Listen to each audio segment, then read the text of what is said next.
Good afternoon, everybody. Please have a seat.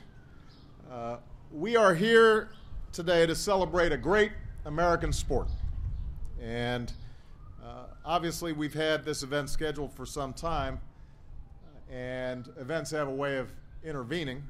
Obviously, our minds right now are very much with our fellow Americans and fans and competitors from all over the world who woke up yesterday and went to run and cheer on at another terrific sporting event, the Boston Marathon.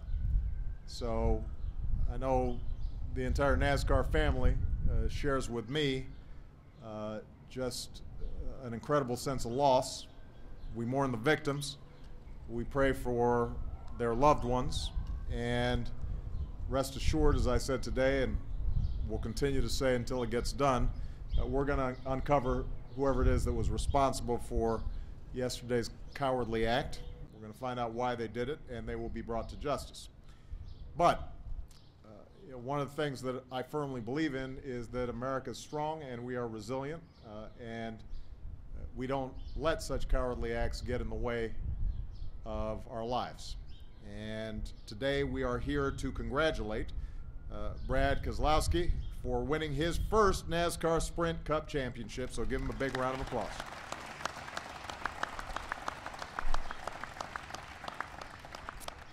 I don't think a single one of Brad's fans has forgotten the post-race interview he gave on SportsCenter after taking the Cup in the Homestead last year. It was memorable for a few reasons, but mostly it was a celebration with the fans that helped to make his victory possible. And Brad said on that day, life is a team sport, and I have the best team. My family, my friends, my fans, my co-workers. Without them, I am nothing. That's what Brad said. And that's really what life's all about. Our family, our friends, our co-workers, everybody who makes us who we are. The people who are there through triumph, but also through tragedy and hardship. The people who cheer us on when we succeed, and who pick us up when we fall. That's who we remember. That's what matters in life as well as in sports. Now, Brad is a heck of a driver, but he and every other driver rely on a whole team of people to keep everything running right. Because if one thing goes wrong, a slow pit stop, a missing lug nut, a flat tire, if one person is not doing his or her part, that can cost you the race. And Brad will be first to tell you that it was his crew's consistency throughout the season that put him in a position to take home the Cup. The partnership between Brad and his crew chief, Paul Wolfe, who is here today, is admired and well known around NASCAR world, so give Paul a big round of applause.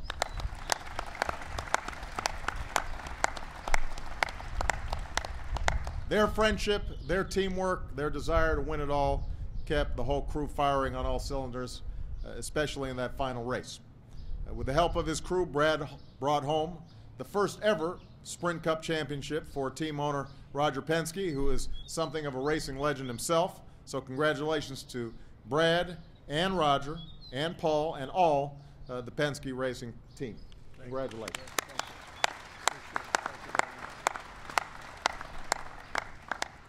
Now, folks, I was just talking to Brad on the way out. People who've known Brad a long time aren't surprised, I gather, that he's up here because he practically grew up on a racetrack with his dad and his uncle, tinkering on cars, working the crew for their family-owned race team before he got behind the wheel.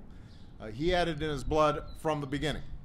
His racer's mentality, his commitment to the team, and his belief that you've always got to keep pushing to be your best. That's why he started the Race to Recovery program through his Checkered Flag Foundation. Race to Recovery recognizes wounded warriors who've worked hard through intense rehabilitation to come back from their injuries. And those brave warriors get to head down to the track for a VIP experience and a chance to ride shotgun with Brad. Because for Brad, our veterans are an important part of his team.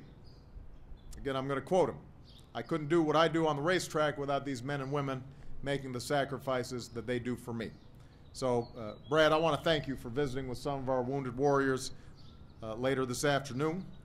And I want to thank you as well as the chairman and CEO of NASCAR, Brian France, who's here, for not only being present at this celebration, but your long tradition of honoring our troops and our veterans. We very much appreciate it.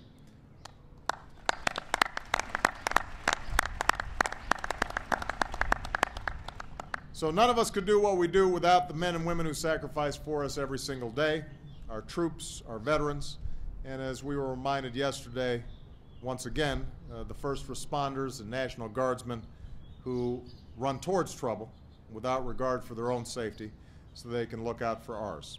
I want to thank all of them, all our men and women in uniform who keep us safe.